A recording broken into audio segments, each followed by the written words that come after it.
Ignition sequence starts. 6, 5, 4, 3, 2, 1, 0. Liftoff. We have a liftoff.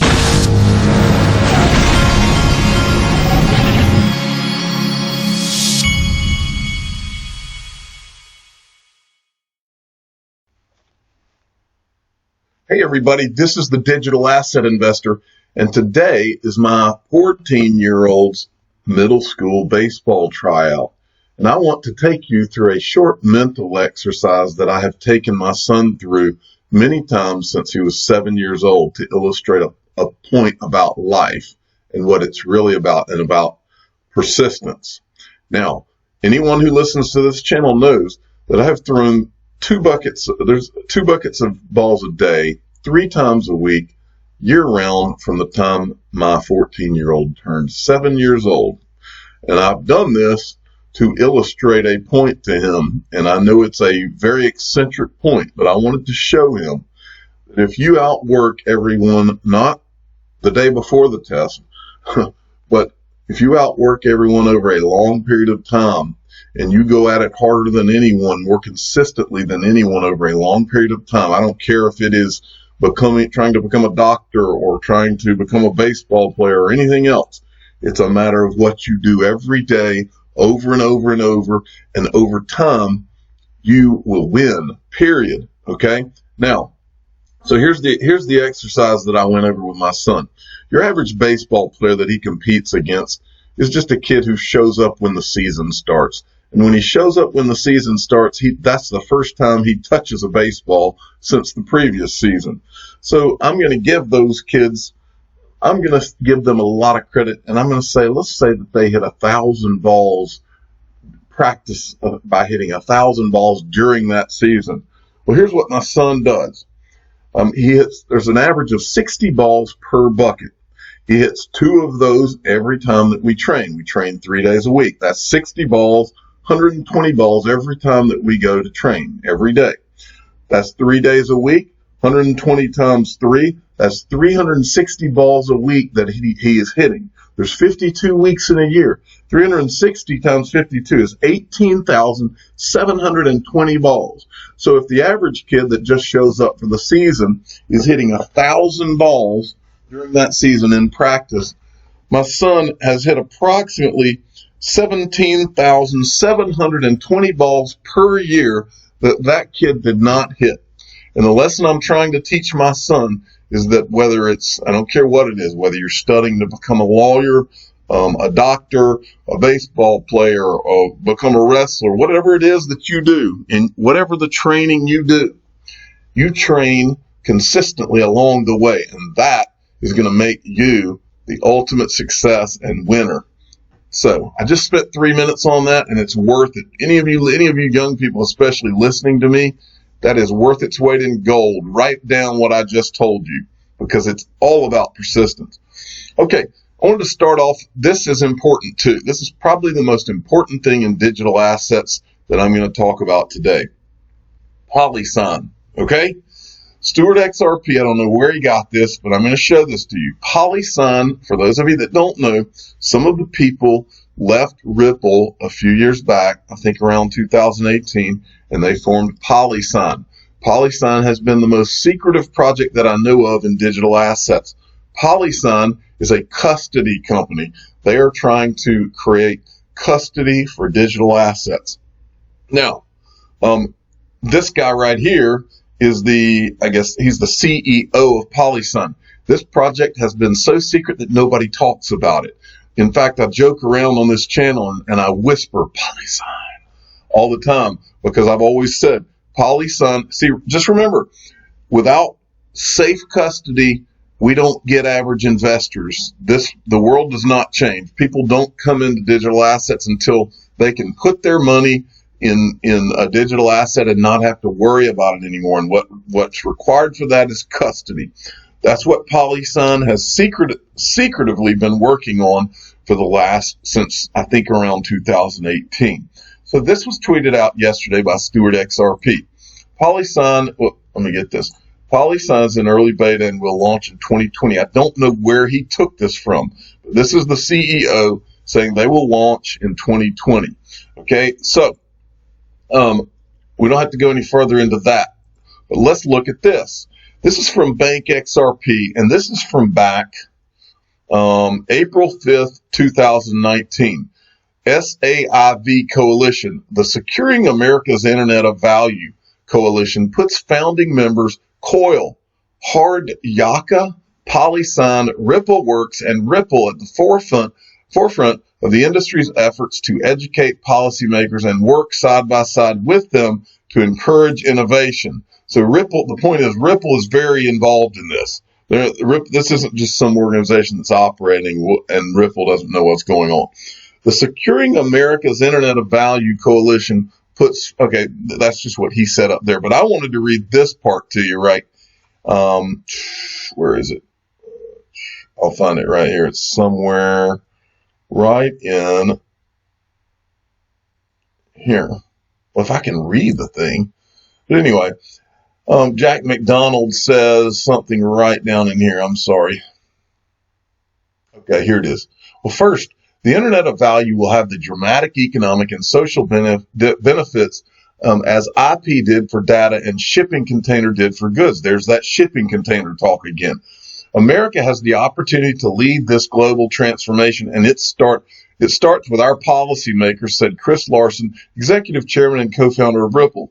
As these technologies grow, blockchain and digital asset protocols consistent with America's long-term interests should be treated equally to those dominated by foreign jurisdictions. Now listen to this. This is important.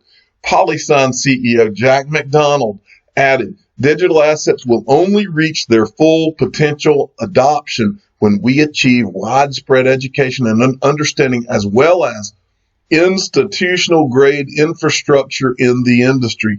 SAIV will focus our efforts on working with the U.S. policymakers and government agencies who can help us realize these initiatives.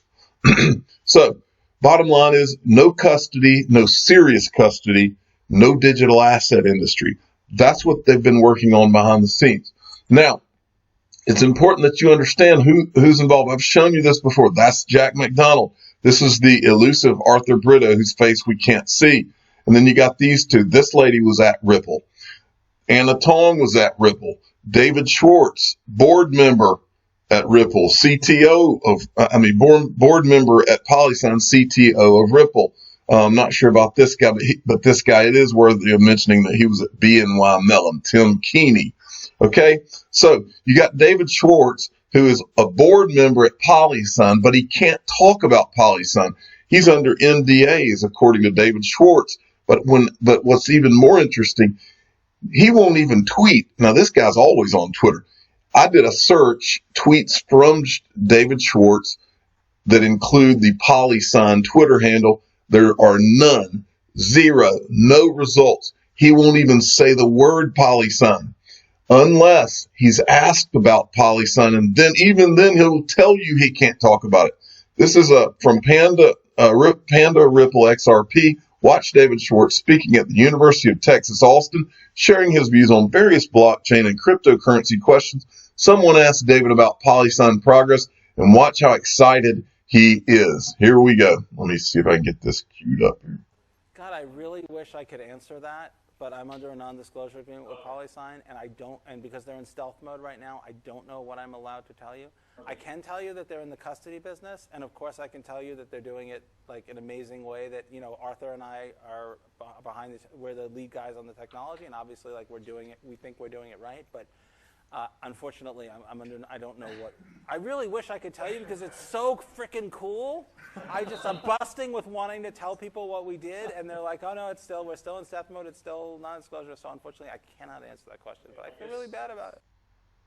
So there you go. So David Schwartz cannot talk about it. Now, let's look at this.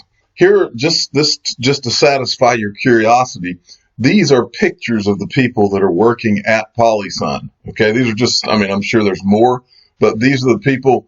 I looked this guy up on LinkedIn, and he's, in fact, here's the interesting thing about this guy. He's got a PhD, I think, and a master's from Mississippi State. Well, my wife's father played football at Mississippi State, So Mississippi State is like, in fact, both of my sons are traders to where I went, which is Auburn University, and they both are Mississippi State fans.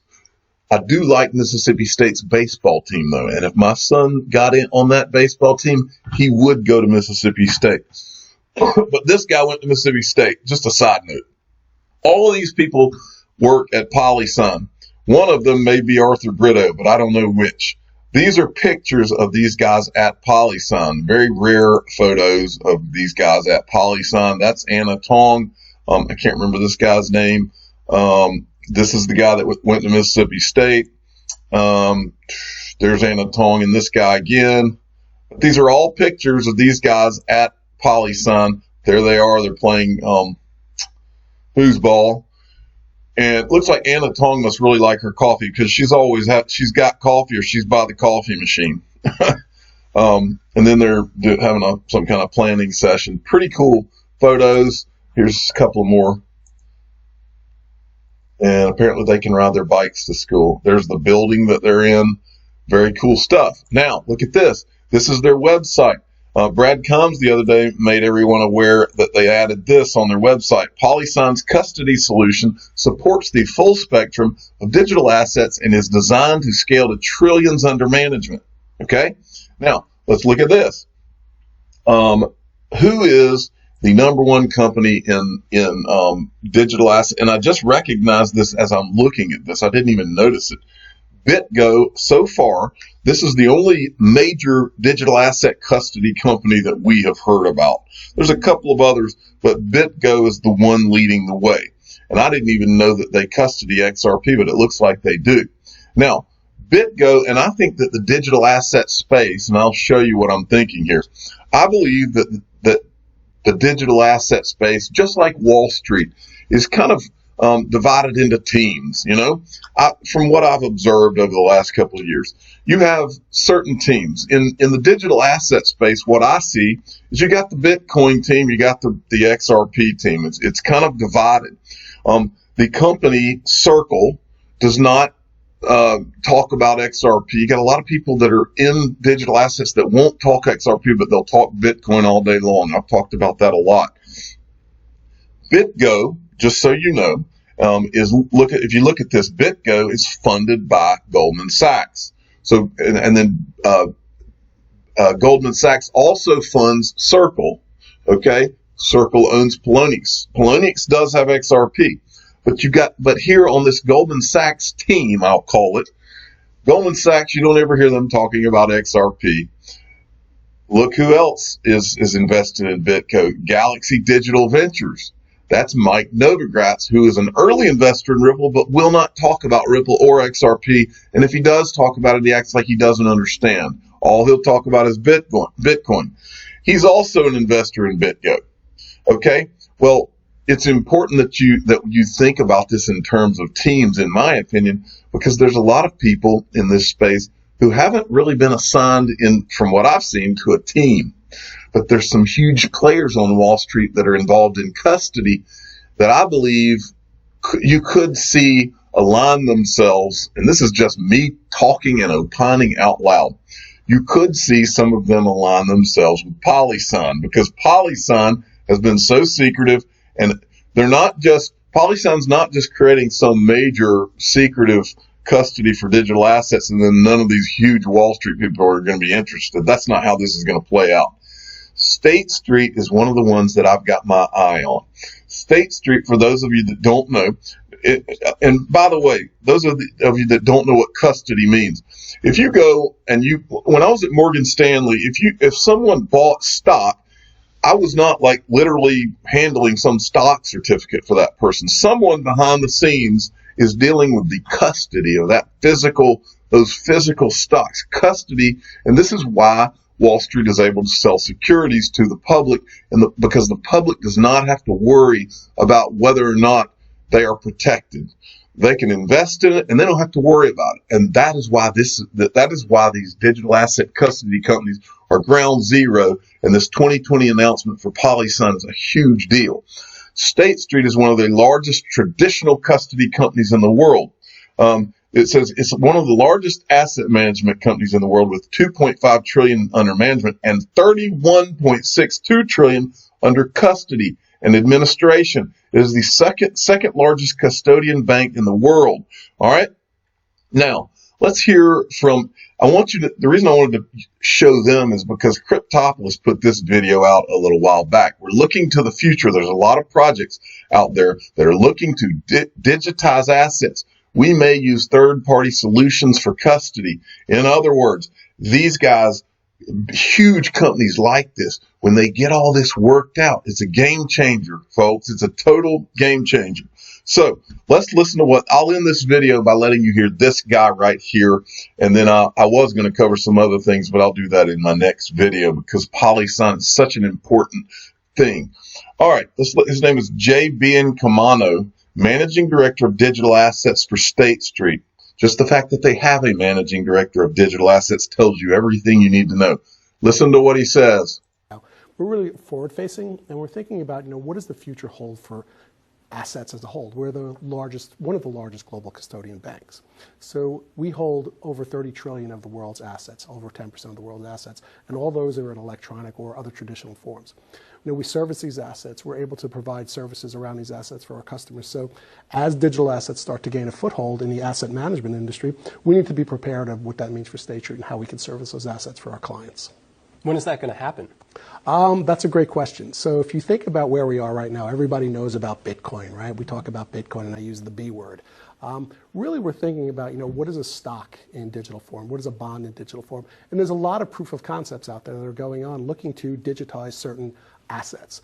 What we're really starting to see right now is it's gaining traction in the illiquid assets, so real estate. There have been a number of digital issuances of real estate.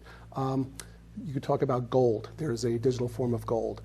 People are talking about intellectual properties, paintings, other things like CryptoKitties, right? People have heard of CryptoKitties. So we're seeing assets start to become digitized, trickle, and then we believe there'll be a flood. When that happens, I would look at a historic precedent. If you think about 30 years ago when assets moved from materialization to dematerialization, where we moved from coupon clipping to stock certificates to electronification. We believe the same thing will happen with digital assets, but we think it's going to be a little bit of a slower process because back then it was less about what form it was and how you could hold things and more about, okay, we're just going to make things faster and increase scale. Here, it's a little different. Digital assets are not that easy to define, and defining custody and who holds them is a lot harder. And there's a lot of new technologies out there. So I think it would probably require us to work with third parties to figure out a way to serve as assets, just like we have sub-custodian relationships for a number of assets. I am the digital asset investor. I'm not an investment advisor. This is for entertainment purposes only. Please subscribe and hit the like button and tell your friends and family that it will first be a trickle and then it will be a flood. Thank you for listening.